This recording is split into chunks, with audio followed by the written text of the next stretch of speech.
Hello, everyone. And for those of us on the West Coast, like Jen and I are this morning, good morning. Thank you for joining us all. We are slowly letting everybody into the webinar with us out of the waiting room. So for those of you that don't know, I'm Jessica Morgan. I am the Director of Communications for the Community of Human and Organizational Learning. I'm also not normally the one that's here up front. So Jen gets to hang out with me this morning. Fun little anecdote about our speaker this morning. We're both in Washington State. Yes, we both have power and didn't get knocked out with the wind like 500,000 people north of Seattle did. So we were really glad that nothing got in the way of this morning's webinar. We may have messaged each other like, are you okay? Are we still able to do this? And thankfully, the snow and wind didn't mess with us. So funny story about Jen. I met her on the shuttle from the airport in Colorado Springs to our conference site a couple years ago. It was her first conference, and board member Joe Esty and I were hanging out on the shuttle, and Jen goes, are you Joe Esty? And she kind of fangirled just a little bit. And we realized we were all on the same flight from, I don't remember where we flew in from, but obviously from Washington to Colorado. And we got to get to know Jen a little bit. She is a professor at Central Washington University. She runs the master's and undergraduate program, the Safety Health Management program at Central Washington University. She has her master's in safety science and a Ph.D. in industrial organizational psychology. That was a mouthful, Jen. So we're all very thankful that you were here joining us this morning, and glad that for our West Coasties, we were able to make this work. So thank you all for joining us. And Jen, I'm going to hand it over to you. Awesome. Thank you. Thanks everyone for being here. I know it's a real busy time in the world, and yeah, the weather, it's a very, well, it'll make a good story. I thought, this is a presentation about storytelling. So if I lose power and I have to you know, dial in from my phone and try to pull this off, it would have made for a good story, but I'm glad I didn't have to do that. And what we're really going to talk about today is storytelling and kind of the magic of storytelling and how you can use that to study work. Okay, so how you can use this to study work and learn from events. And we're not limiting this to only negative events. I recognize that my background is in accident investigation. That's what most people know me for.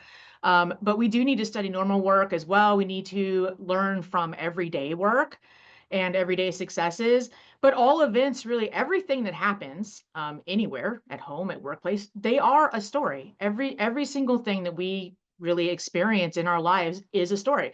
They all have people, places, and things, and that is a story.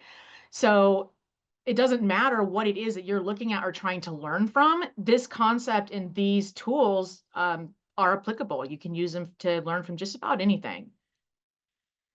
However, we all know there's good stories that we connect with and enjoy, and there's stories that are kind of just like for entertainment, right? Or maybe we don't like and we don't give as much attention to them because they aren't captivating in that way, right?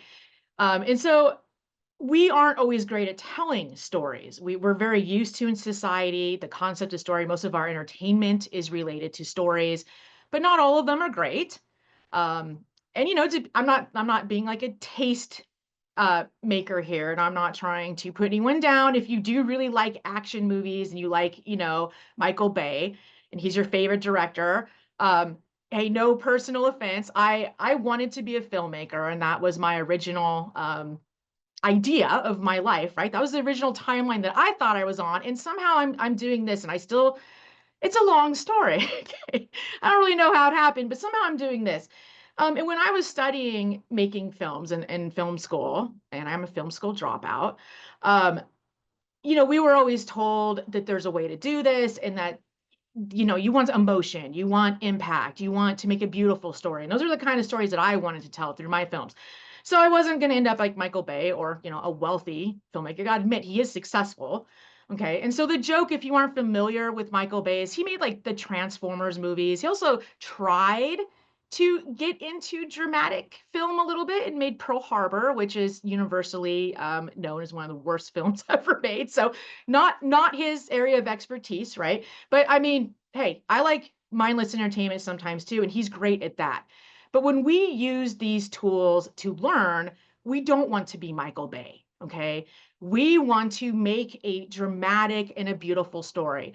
Sometimes the stories we tell might have some comedy involved in them. In fact, I think that especially when it comes to incidents, so negative events, a lot of times those are kind of like tragic comedies, right? There is some sort of humor. You gotta get some humor out of it because life, otherwise you're not going to make it. All right, that's how we deal with things when bad things happen.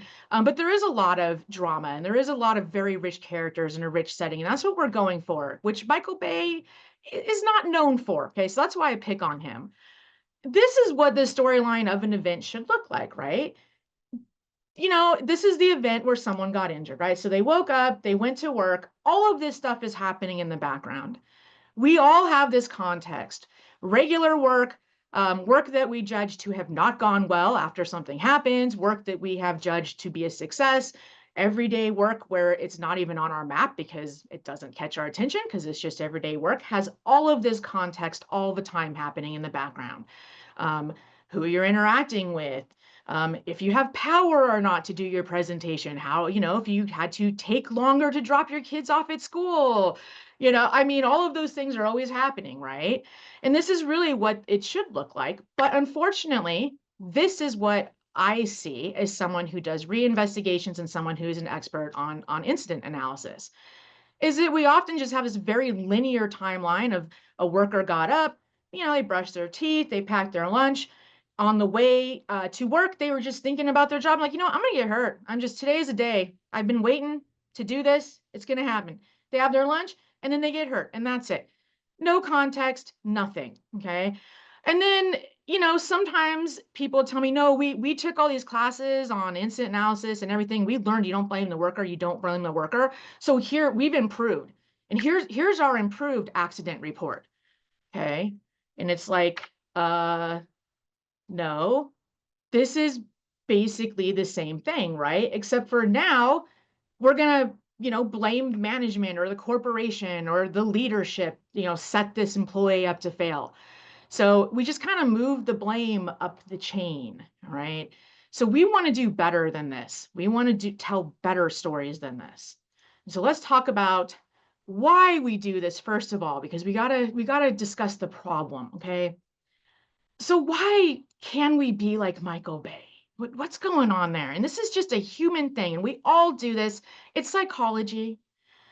Okay, there's no getting around it. And the primary bias that this relates to is called fundamental attribution error, okay? And it's called fundamental for a reason because we all have this, whether we recognize it or not, okay? And what this does is we have a tendency when we attribute people the outcomes, we look at an outcome, we look at an event, and we have to decide um, the decisions that somebody made that contributed to that event, their behavior. What is it that this person did that resulted in this event, right?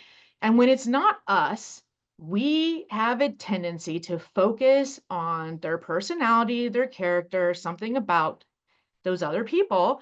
And we say, okay, they weren't well trained, they weren't smart, they have no common sense. That's all on them. That's why this happened.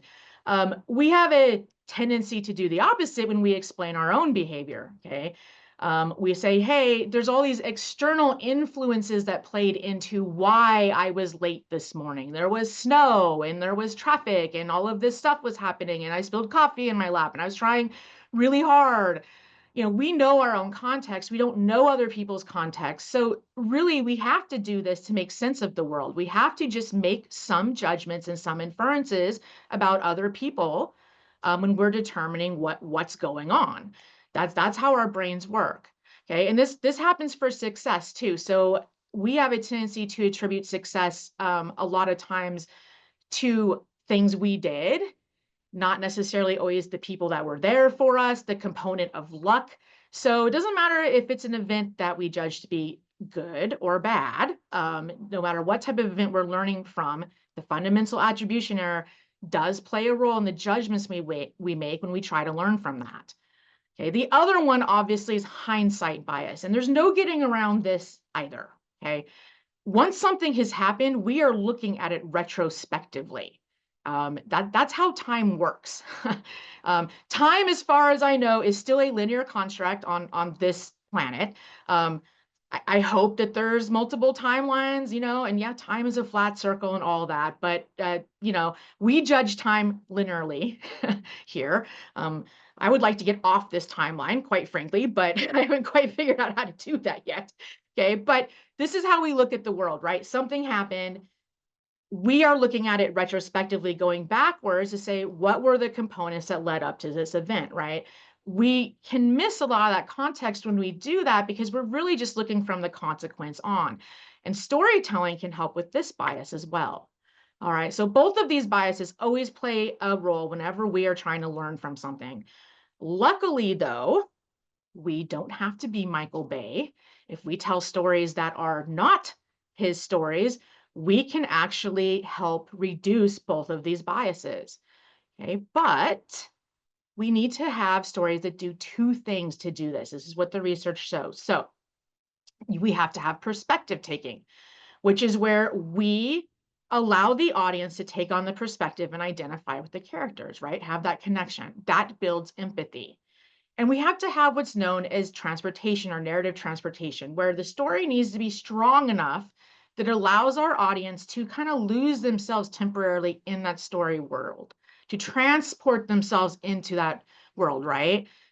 Which is something that probably for most of us, Michael Bay's stories don't do. Okay, that's not the point of his stories. But when you think about like your favorite film or your favorite book, those are the things where you get lost in that story, right? You lose track of time when you're experiencing those stories because they are so transportive. So perspective taking is really just that ability to take on the viewpoint of another person. And it's not a physical viewpoint, it's taking on their psychological viewpoint. So understanding what they were feeling, what they were thinking, their own attitudes toward things, their own understanding of the situation they were in at that time. And not just taking that on, but also understanding it and saying, okay, if I had been in that same situation, I actually, given your background and what you knew at the time, I would have made the same decisions. And that's when, as an incident investigator, you've got it. If you can say, you know what, I would have done the same thing. That actually was reasonable at that time. You are in that person's world. You have empathy for those characters, right? And empathy reduces blame. The other thing that this process does through storytelling is it does allow you to be better at active listening. And it really improves the data that you can collect in interviews. If you're going to interview people after an event, if you're going to talk to people about their work, doing this perspective taking can really help that process and get you better data out of that. And then there's narrative transportation, right? That is that magic that happens when you have full emotional and mental attention towards a story, when a story has just captivated you. Okay. And it can be very powerful, very, very powerful when it comes to building empathy. There's a study that shows that they had two different groups. One group read literary masterpieces, so the type of books you read like in high school, like the big ones, the ones that we always read, like To Kill a Mockingbird, things like that, right? Um, then they had people, the other group, read entertainment fiction. Okay, so like People Magazine, National Enquirer, stuff like that. And what they did with these two groups is they tested their empathy using a psychological scale that we have to do that, a type of data instrument that we have that's validated to test empathy before and after they read the materials. Okay, people who read the literary masterpieces had an increase in empathy on the empathy scale. People who read the entertainment fiction actually had their empathy decrease. So that is not good. Okay, that is not what we want. So we need to be careful about how we tell stories, right? Like, how do we get this data and how do we do this? Because we want to try to increase empathy, not decrease it. So we don't want a Michael Bay story after an incident that we're trying to learn from. We want a beautiful, dramatic story that actually captures us and provides transportation and perspective taking. Okay.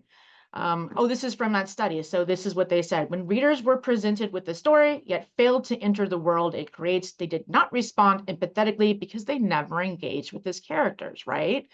So good storytelling allows you to do that. Transportation really does matter, right? And how you get there. So this is a dramaturgist. It's a little early in the morning for that word, that word. Okay, this is Freytag, and this is, if you were like, I was a drama kid in high school, no joke, right? Oh, really? Yeah, obviously. Okay.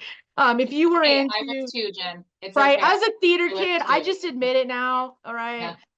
If you were into theater or you're into film or reading, and you may have seen this before. This is Freytag's pyramid, and he came up with a structure that most very captivating stories use. Okay, and it's kind of a map of a story. So it has this rising action, it has conflict, it has that climax where like the big thing happens, it has the falling action, and then it has the resolution, right? So most films, most books that have stood the test of time have this kind of structure to them. Okay.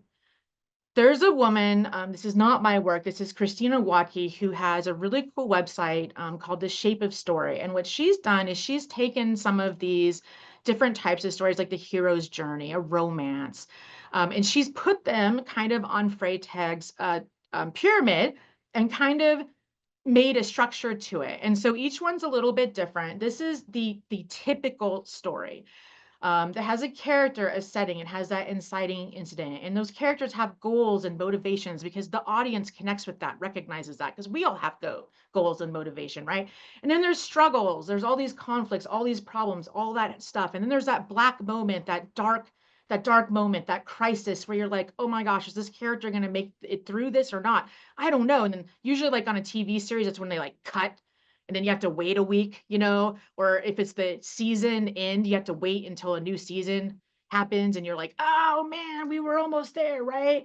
And then you have that climax, and then you have like that person has the character has agency or they get rescued or whatever happens there. And then you have that resolution that helps close out the loose ends and assuages the curiosity. And then, your hero, the main character returns home changed, hopefully for the better, but changed nonetheless, right? So we can all learn from that. And so this is kind of the shape of a story that is a well-told story. Okay.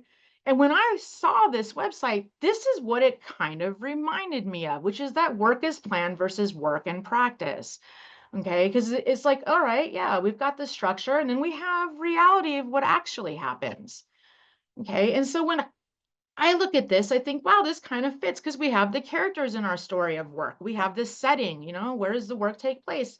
We have all the different things that happen during work, all those conflicts, all those problems. And that's just regular work. Regular work is the blue line, right? We're all surfing the blue line, just trying to make our way. And then, we have that accident, something doesn't go well. And then we have the investigation after that. And then we have all those corrective actions and learning. I was like, this kind of fits. But here's the issue is that a lot of times investigations focus too much on like the character, blaming them, um, just the accident itself, just like let's tell the story of Michael Bay movie, let's tell the story of the explosion over and over, but we don't look at any of the context and let's talk about the investigation, what we did there. And so we really have a tendency to focus on this stuff, unsafe acts, that's the character, unsafe conditions, that's the setting.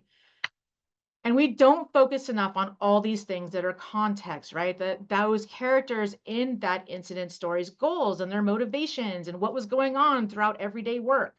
How do we get these corrective actions and these learnings? We aren't really putting enough effort in these areas. Okay, so to do that, to increase our learning, we need to be good storytellers, not just collect data when we are evaluating event, but we need to be good at the storytelling piece. And so here's how we do that. All good stories need these things. They need a setting, they need characters, they need conflict, and they need a solution. Okay. So if you are going to provide these things, you are going to get a story together that makes sense and that we can use for learning. And if we do it correctly, we can provide perspective taking and we can provide transportation that allows everybody who is interacting with this story to understand what happened better and to increase our knowledge of that event, right? So the setting, it's way more than a location. It's the time when things were happening, it's the physical location, it's the place, it's the environment, what was happening. Okay, so we know when we go and we look at an event, we always collect data on those things. Um, but it's not just those things, right? It's also the context behind them, right? You want to add to that. The timeline is the most basic piece of this, right? The time component. You're probably doing this anyways. At least you should be. If you're going to evaluate an event, like I said, time is still linear as far as I know. At least that's how as humans we see time. Something happens at 8 a.m. 8:10 is 10 minutes after that, 7:50 was 10 minutes before 8. So we always want to collect that data, including looking at events that occurred before, during, and after event that you're trying to learn from. And this class is not about how you decide how far back you go or how far forward you go. And, stories are not always told in the same order, right? That there's stories that jump timelines, things like that, foreshadowing, flashbacks. And so you can do that when you tell your story, but you want to collect data about things that, led up to this, things that happened afterwards, all of the different pieces there. You want to present a rich setting. So remember, a setting it's not just a place, it's that situation in a moment in time, right? A vivid place has details. Um, be descriptive. Don't just say it was the, construction site on 4th in Maine where this happened. Okay, that's not descriptive.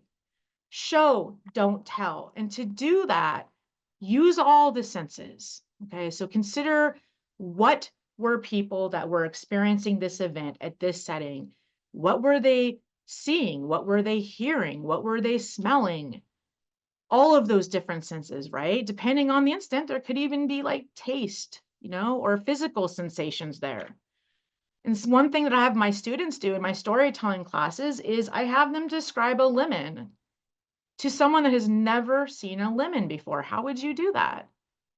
It seems strange, but you really have to think about it. Okay, what would you see? How would you describe the color yellow?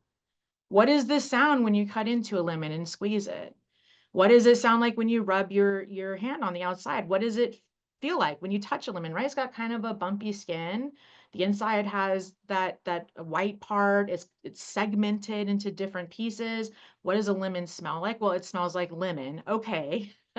Describe that, right? One of the best ones I had a student said, well, it smells like liquid sunshine. I'm like, ooh, you're a storyteller. I love that. Okay, what does it taste like? It's bitter. All right, but what else? Okay, so consider thinking about all of these different senses and adding them to your story. Get this information from the people about the event. You're going to get a lot more context, a lot more information. I'm not saying that all of them are going to apply. Okay, smell and taste may not always apply, but it's possible if it was an event involving a chemical, maybe they did have some sort of weird taste in their mouth or something before it happened, right? Because what you're trying to do is get mise en scene, all right, which is this idea that a setting in a story has all these different components to it. It's everything that the director decides to put in that shot, and it's multi-layered. Okay, and this is work as normal. This is all those things that go into a normal workday, all of those complicating things, all of this conflict, all of this context. That's what you're trying to capture when you are setting your scene. Not just at 7:04 p.m., Jen walked out her front door, slipped on ice, fell on her butt. And then the ambulance came and got her at 7:22. And then she got to the hospital. That is not mise en scene. That is just linear timeline. Okay, it's not a story, it's just data. Characters are huge, and we are not always great at doing this. All right, so you need to think about character development. It's very important because it's the key to relating your audience back to your story. So this is the bridge between the storyteller, you, the people trying to learn from an event, and the audience. An audience who can't connect with the characters, they don't care about this story anymore. All right. Think back to a film or a book where you were like, I don't care what happens because I can't relate to these people at all. Right. There's a lot of studies out there like Paul Zak, which is a pretty famous one, and quite a few other ones too, that show if you can get this perspective taking, if you can get audience to connect to a story, you can actually increase donations for a particular cause, or people use this in salesmanship all the time, right? And if you're trying to use a story of an incident to train workers, better make sure that those workers can connect to the characters in your story and see themselves in those people's shoes, or they're probably not going to care about your training, okay? And characters that suck, and these are a couple where you're like, wow, if you don't, if you aren't familiar with Jar Jar Binks, is probably one of the most hated characters of all time, just kind of wedged in there. And then, yeah, that's the bad guy from Titanic, right? I don't even remember his name because who cares about that guy? Super one-dimensional, super mechanic. Like, what was that guy even after? What was his backstory? What, he didn't have any agency. He just kind of like let her run off with Leonardo DiCaprio, right? And so these are characters that aren't good. And a lot of times, unfortunately, this is kind of what we do. We have unclear expectations. We don't give people agency. We don't know anything about like what their training was or what their expectations for their work was. We don't put any emotion into it. And this adds up to very one-dimensional people. And this adds up to blame in a lot of cases too. So we need to not write characters that suck, okay? So some poorly written characters, when I read or talk to people after, when I read an accident report or talk to people after an accident, here's some stuff that I say, that I see, okay, that I think are poorly written characters. So, play stupid games, win stupid prizes. Oh, okay. That's pretty reductionist, but hey, can't fix stupid, right?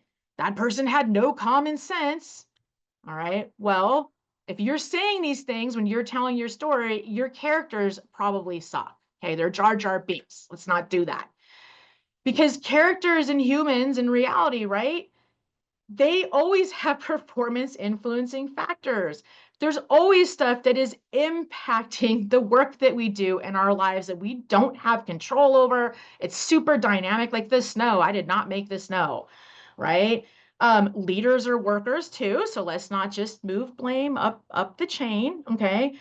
But this stuff, these performance influencing factors, this is character development, and this is where conflict comes in. And conflict is the next thing you really need in a story.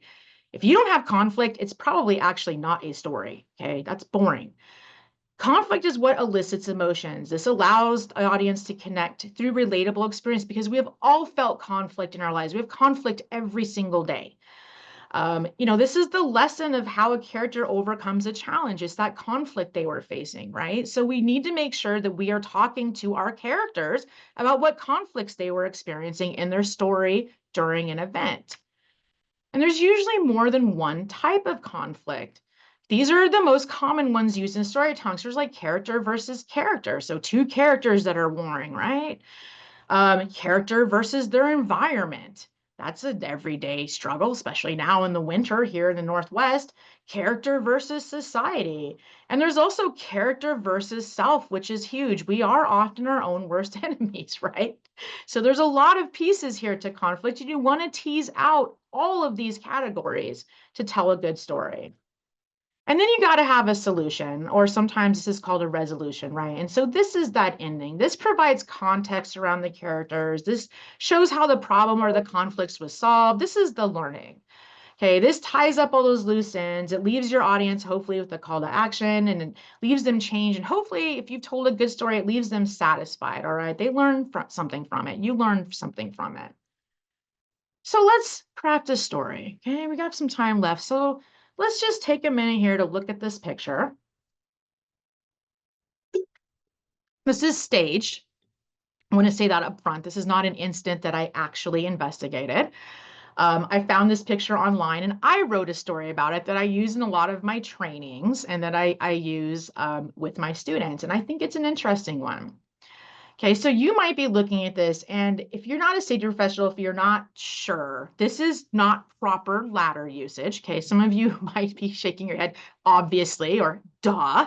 Okay, my students, even though it's like their first safety class ever, are usually able to pick that out, that this is not a great way to get work done. But this is everyday work. And if this person doesn't fall off this ladder, you'll probably never even know that this happened, right? You will, though, if there's an incident and the person falls off. Okay, so we're just going to say that that happened, that there was a fall here, and this was the person's setup before they fell. And there's a lot of interesting context here if you really look at the picture. And so when I decided to use this for training and started to write a story, that's what I did is I looked at all of the different little pieces. Okay, so start thinking about, what is the story of this picture? What is actually happening here? Okay, and let's kind of like put this together a little bit. So let's set the scene, right? So here's the parts you would kind of want to think about. What time is this happening at? What other things related to time might be going on here? What pieces of the physical location might we want to get some data about? What about the environment? Like what is happening, right? So what piece of information about the place, what piece of information about when this is happening, and what pieces of information about what is happening here might we want to collect? And we have a chat function. So if you are awake and you feel so compelled to do so, Jessica can kind of, read off some of the answers. So what kind of data on these things would you want to collect about this story? If you're going to tell the story of what's going on here. Don't be afraid to jump in the chat, everybody. Jen, do you care if they unmute and engage in Oh, conversation? that's fine too. I didn't even know we had that capability. So how We awesome have is that that? capability. So if Sweet. anyone wants to jump in, feel free to unmute yourself and share some things. Barbara asked, why is there no scaffolding? It Great looks like question. he's replacing light bulbs. Thanks, Tim.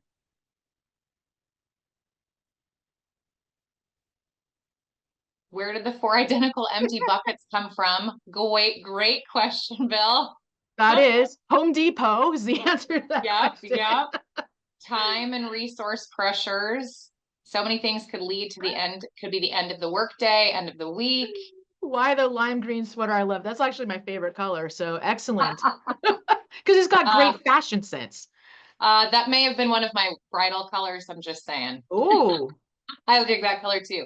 Info about the goal of the work. Was it to replace the light bulbs or install a fan? Is that a right. smoke detector?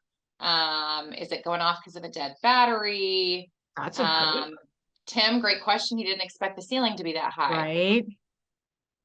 Yes, Sherry, safety green. These are all really great questions, Yeah. to capture these pieces, right? To get that context. So yeah, it didn't have the needed equipment. That might be what you find out from answering questions. That's the thing that I'm inferring right away when I see this is that we have a mismatch.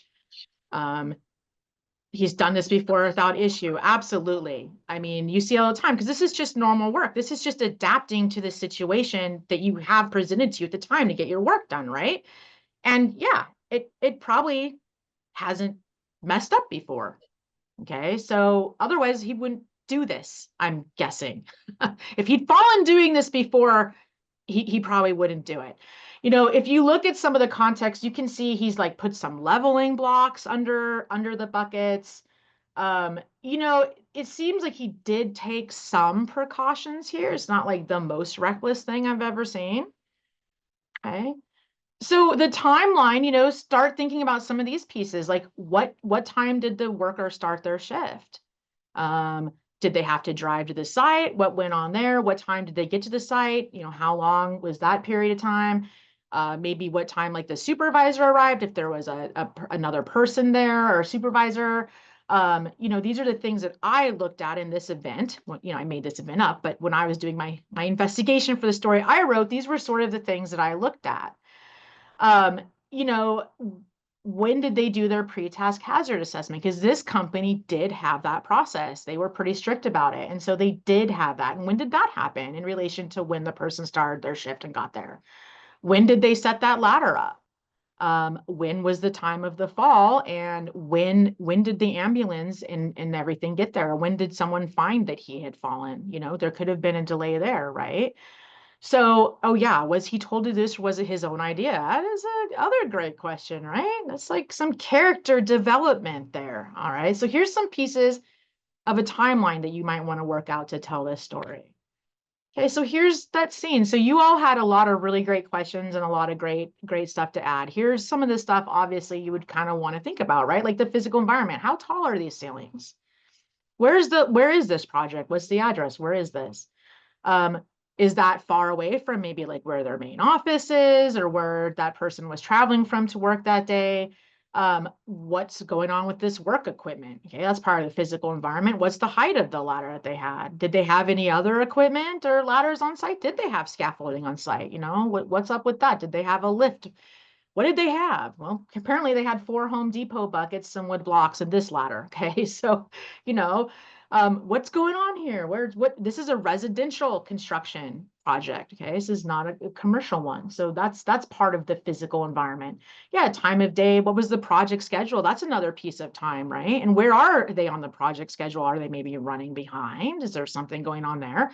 And in that cultural environment, what's the relationships between characters at play here? What are some of the pressures and incentives going on here? What is the culture? What is the safety culture? How do they manage safety? What do they do? What's the management environment like? What's the supervisory environment, right? So these are all setting the scene. These are all pieces of the scene here. Okay, now let's add some characters. So, I'm curious, what characters would you want to talk to here? Let's do some think about writing this story. How many characters are they? Are there? Who are they?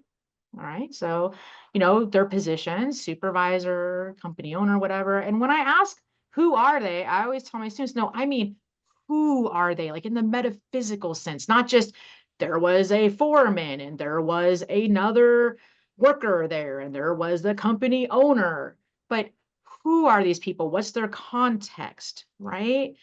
So, who do you think the characters in this story are? Okay. I know there's one that's obvious. Okay. Who is the homeowner? Great question.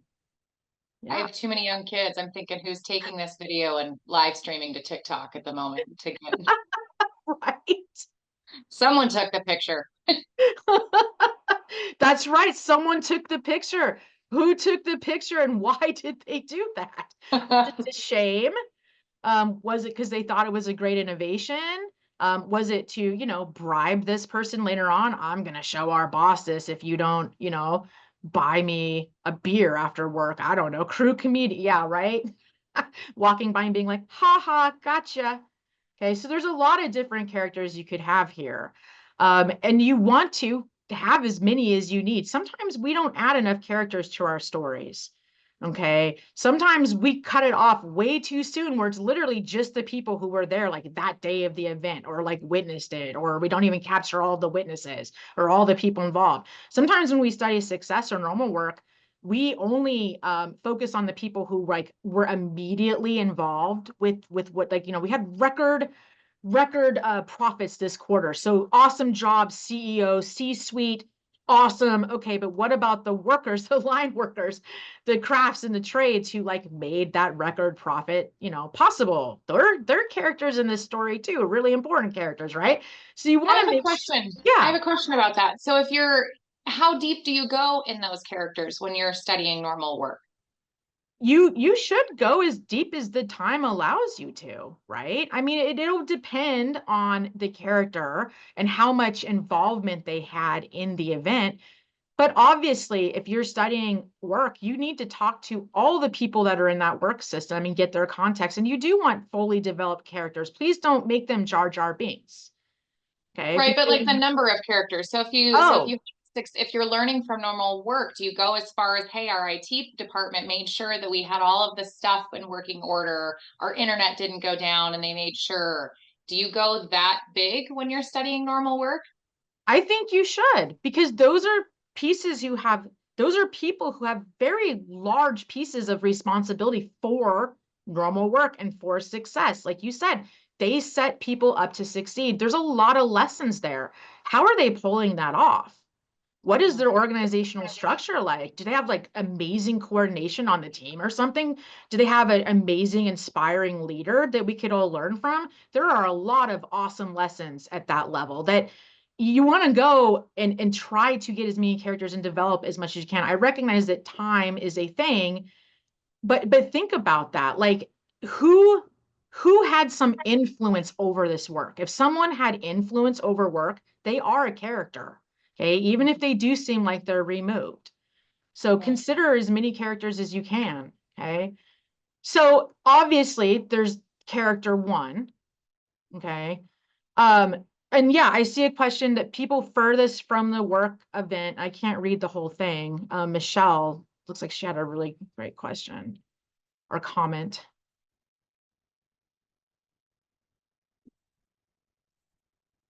I'm looking for it.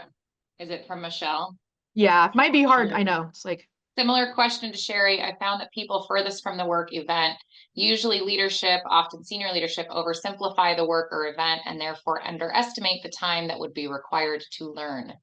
right. Yeah, that is very true as well. And that's a huge issue that we could kind of break out and talk about forever. But it's like, you know, you may need to put a little, give us a little extra time to do this investigation or to get this learning done, right? Because we do need So to get more than just that one character. that was her question then, is how do you help them understand the appropriate timeline? I think a lot of it comes down to you have to sell it. Is if you really want to learn from something and you really don't want to miss important lessons, you need to provide the time that is needed to do that. I know there's real, there's realistic expectations. There's realism. Okay. So these aren't fantasy stories where we can like have all the time we want, but it does need to be respected that, hey, we could really learn, especially if you identify someone like IT, for instance, where like we don't normally talk to them, but they were a huge part of this success. I think there's some really important lessons there. Can't I have, one extra day on this to talk to them? And here's why I think it's important. You kind of have to sell it because we do. I mean, like Jake says, we do have a tendency to focus to the people who are closest to the problem, right?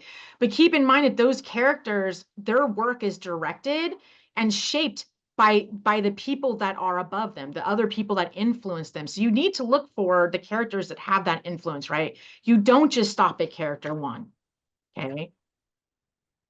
You don't just stop at character two. The boss obviously set him up for this, or, he had a lot of pressure from his boss. You could say, okay, the guy who took the photo, the guy's complacent coworker is just like, safety, it's just a joke to me, whatever, ha ha, right? Character four could be the picky client. Someone asks who owns the house, right? What's going on here? Why is this happening? Why is it so important that he does that thing right now? Okay. Could say, okay, and then also this company or the owner of this company doesn't care about safety. They care about profit, obviously. So they're that evil company who's like, safety third or whatever it is. Okay. All right. So let's add some conflict. Let's think about this. There's a lot of different places we could go for conflict here, right? We've got character versus character stuff, character versus environment stuff, character versus self, character versus society. So think about some data or some questions you might consider to kind of tease some of this out, because we've talked about, when we talked about environment, that there's probably some pressures or, goal conflict is a huge one when we talk about incidents and safety, that, people are pressured to get work done faster. But when people work faster, air proneness comes in. There's a lot of pieces that happen there. It's that engineering triangle. You can have like fast, good, and then now I can't remember the full thing, but it's like the three things. You have like fast, reliable, and like and good. Pick two, right? Yeah, so we're always pressuring people to work faster, but also work better. Like do better work, but also do it faster. Right? Fast, good, or cheap. That's it. Yep, cheap. And we know we can't have all three of those. So there are numerous areas here that we can think about for those conflicts, because clearly there is conflict in this story. This person made this decision that they probably knew. Most people would probably recognize that's not the right way to do this, especially if they're a well-trained worker. Okay, so here's some of that there. And this is the way that this story plays out. Okay, so this job site was a residential job site. It's a very small company that is just getting in. They're normally subs, but they're just getting into being a general contractor. And it's just a few people that work for this company, and it's all it's all employee owned. Okay, so there's a lot of incentive there to make this work. And this is their first big job, is building this house. Okay. And this house is like 2 hours away from, or an hour and a half away from where they all live and where their main office is and where they store all their equipment. Okay. They have really robust safety systems in place.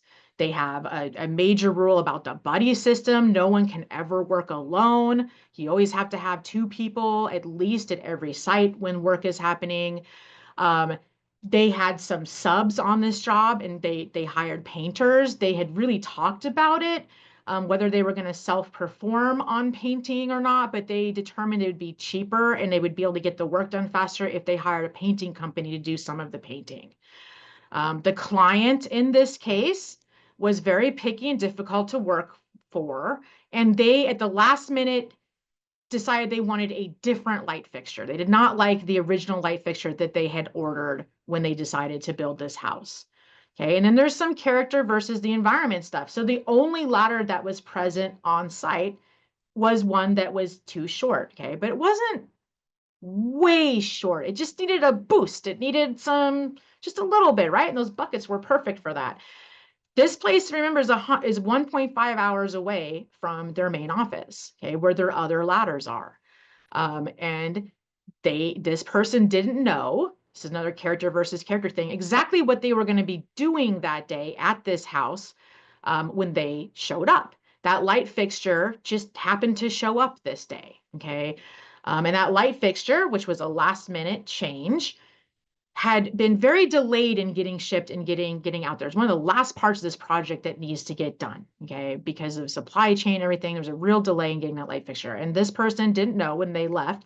Their foreman did not give them like a list of things to do that included that light fixture, okay? They weren't, it wasn't super well defined. Um, the project is behind and it's holding up these workers from going on to another residential project they managed to pick up, okay? All they have left is this little punch list, just these few minor things. All right, so they are very much pressured just to get those really easy tasks. They seem like very simple, very easy tasks to these construction professionals at this point. Like I said, it's a character versus self. So here's some of those internal pressures, right? This person is part owner of this company because all the workers also have a stake in the ownership of this company. There's a very strong drive to be successful there. There's that schedule pressure. They're behind. These clients are already kind of picky and difficult to work for, and now they're kind of upset because of how they're behind. It's also setting them behind on getting to that next project, and those clients are now starting to make noises about that. This was that day the only task that required reaching the ceiling. Okay, this is it. There was nothing else that would have required him to be at that height. Then there's all these societal things, right? Like we know that there's been major increases in cost of doing business, which adds additional pressure. They're behind schedule due to supply chain issues. And yeah, that light fixture took way longer than they expected to get there. Okay, and I want to show you this picture too. Um, Again. So if you look at this, there's some interesting things here. You'll notice that the paint doesn't look great. It's not finished down along the bottom of the window. It's like they kind of it just stops. Looks like they did some hole patching. They didn't paint over on that other wall. If you look at the trim on top of the window, especially the high window, that's not completed and it sort of looks like crap on the other side. So I started asking these, these are characters I made up, but I started asking them questions about that. And it turns out a huge thing that's implicated in this incident is that they had subbed out painting. Okay, they had a paint company that they hired. And because they are trying to save money, they did go with a low bid. That company was really bad at painting, one. Two, they were super unsafe. So multiple times workers for this controlling contractor, this is a small GC that's hired to build this house, saw the people who worked for that sub do really unsafe things. And this company really cares about safety. Okay, so they kicked them off the site. They actually said, you're done, you're not finishing painting. Okay, when that company left, they took the scaffolding that was there. So there was scaffolding there the day before. And when my students start interviewing these characters, they find out from the foreman that there had been scaffolding just the day before. And what always comes up is, well, you idiots, why didn't you put this light fixture in that day then? Okay. And so then this forces them to start asking those questions of other people. And then the story starts to come together, right? That the light fixture wasn't there when the scaffolding was there. They thought the scaffolding was going to be there longer than it was because they didn't expect to fire those subs and have them grab their scaffolding and just run out with it, right? And leave suddenly. Um, another question that comes up, which is reasonable. Well, there were two people here. Why didn't you keep working on stuff that was on the punch list and the other person drive back to the office and get the taller ladder or get, some scaffolding and set it back up to do this work? Well, they have that buddy system rule, right? And they're really, really picky about it. So that's one of those examples of where sometimes our safety rules get in our own way and can actually be detrimental to the way we do work because we don't have that flexibility. Because this person could have worked on some real low level, non-dangerous stuff by themselves in this house, I'm guessing completely safely with it, when that other person drove back, 1 hour and a half there and an hour and a half back. That is 3 hours of wasted time, but it wouldn't probably have set this project back too much considering the very basic punch list they had. So I recognize you didn't have all that context, right? But I didn't either until I started talking to these characters, and my students don't either until they start asking questions of them. And then the story comes together, and it's a much more complicated story than it appears at face value originally, right? Okay, so resolution. What is every story's got to have a resolution. So what is the resolution to this one? And the thing is not everything that you try to learn from is going to have a happy ending. Some of them are like operas. They're not all comedies, right? Okay. I mean, the joke about opera is like, yeah, the story is basically she dies at the end, like all of them. That's, some of the things that came out of this mock investigation from students, and something to recognize too is like you can do everything right and you can still fail, right? So sometimes you just can't win, but you can always learn. And so the things that my students pinpointed as learning points for this company to improve their processes is that you need to have some improved coordination of work planning and project scheduling up front. This is the first time they were a controlling contractor on a job, and they're still learning how to do that effectively. You better do a better job vetting your subs, okay? Because you want to make sure you know who you're bringing on your site, right? Or try to self-perform for something basic like painting if you can. Sometimes you have to work off the black line, right? Like those buddy system rules. Sometimes that rule is getting in the way. Maybe we need the flexibility to not do that in this case. Some clients need to hear no early and often so they don't have ridiculous expectations. And honestly, some jobs aren't worth it. Another thing that came out, the story of this job is that they underbid to get it because they really wanted to get a job like this. Um, but it's probably better to overbid and then you're going to make clients happier at the end. You actually come in under budget. So you might as well overbid at the front. All right. So those are the things that my students found from this investigation. That's the resolution. Okay. So what's really wrong here, right? The ladder is too short. There's competing interests, there's pressure, there's those fun plot twists, with the subs and everything. There's always fun surprises. Really, this character is one committed dude. He's putting himself at risk to get this job done, right? And the company and the foreman do care about safety. That's why they have all those rules. Okay. So 5 minutes, questions, confusions. Is this the story of the worst waste of your hour you've ever had? If nothing, we got a good laugh. I'm waiting for the game music to come up at the end and when the character's eyes open up at the end. Right. I don't have any questions. Does anyone have any questions? There was a lot of really valuable information, and in the communications field, like try to be a storyteller. So even I learned some stuff from here. Erin, I see your hand raised. If you want to go ahead and unmute yourself, you can go ahead and chat. Yeah, first off, thank you so much for this. I found it very interesting. I wasn't really sure what I was getting into and listening today, and it really applies to a lot of the work I do in safety and human performance. So thank you so much for it. One thing I just thought I'd mention is a thought that came to me as you were going through this is this idea of storytelling, right? Where you're crafting a story based on what you found. We do a lot of training where we try and use case studies, and a big part of it is making sure that we have a kind of some basic acting capability. And I don't mean acting as in we're standing up there giving a soliloquy or something like that, but more so we've got to be able to present it, convey it, connect it, right? Looking at a slide is not the same as someone who demonstrates passion about the topic and is able to, acting is not the right word, but really give the presentation what it deserves Right. to make it connect. So I just want to add that one thought because I do see that in our work. It makes a big difference if people are practiced or somewhat skilled in that. Anyway, but thank you so much for the topic. Really enjoy it.